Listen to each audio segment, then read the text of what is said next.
Shalom and welcome to 2 Minutes of Torah. This year is entitled Daf Yomi-Chulin, a powerful source indicating God's constant intervention. So we've been discussing the last few dapim God's intervention in the world. And Hey Amid Bet, the Gemara has the line that God's intervention is even with animals of tzaddikim. Vav Amid Aleph mentions again that God intervenes with animals. Tzaddikim doesn't let them do Isurim. Then we discussed about God's intervention and providence with people.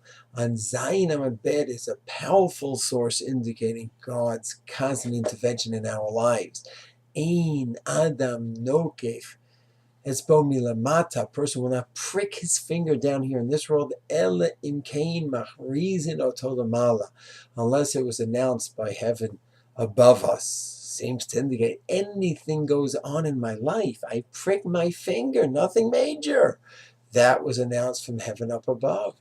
Certainly a powerful source indicating God's constant intervention in my life, in a person's life. So maybe we could say the previous two Gemaras on Vav Amid Aleph, Hey Amid Bet, that God intervenes with an righteous person's animal, maybe only those animals God intervenes with because they're righteous animals connected to righteous people, and other animals may be left up to the laws of nature, who knows.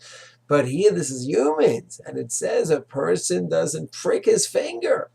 And yes, the simple pshat, simple meaning is an indication that God really is intervening in everything that is going on. That's the simple reading. So what are the Rishonim? How do they learn this Gemara? Those who maintain that no, unless you merit God's providence, there's mikra, there's chance. Kuzari used the idea of chance. Tzaddik, they use the word mikra.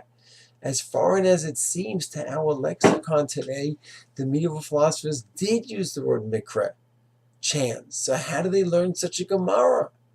And Daf Zayin Amid Bet in Chulin. So some want to say that a person is about to get hurt. Now God, if he's on a lower level, God did not orchestrate that accident.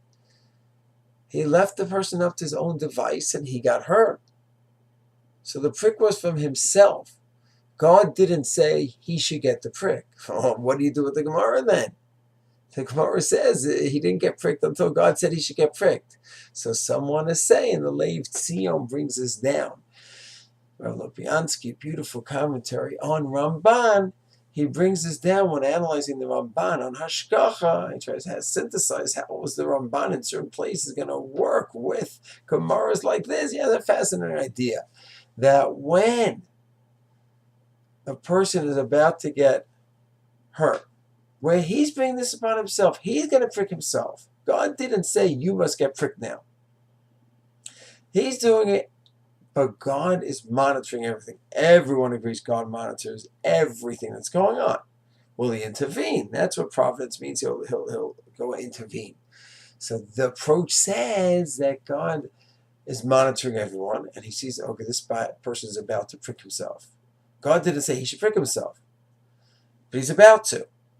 So if he's on a high level of hashgacha, divine providence, God might intervene. But if he's not, God will let nature take its course. He'll let him go ahead, ride his bike, bump against the thorn, and get a prick. And God didn't intervene. He let that happen.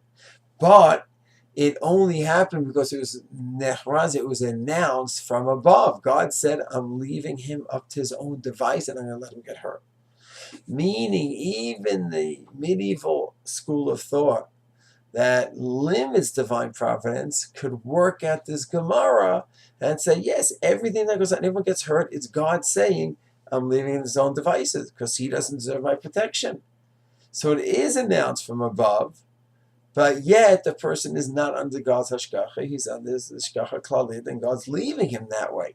That's how those Rishonim may synthesize their philosophy of providence with the Gemara. As I said, many will just go ahead and take the Gemara in the simple way and say that what?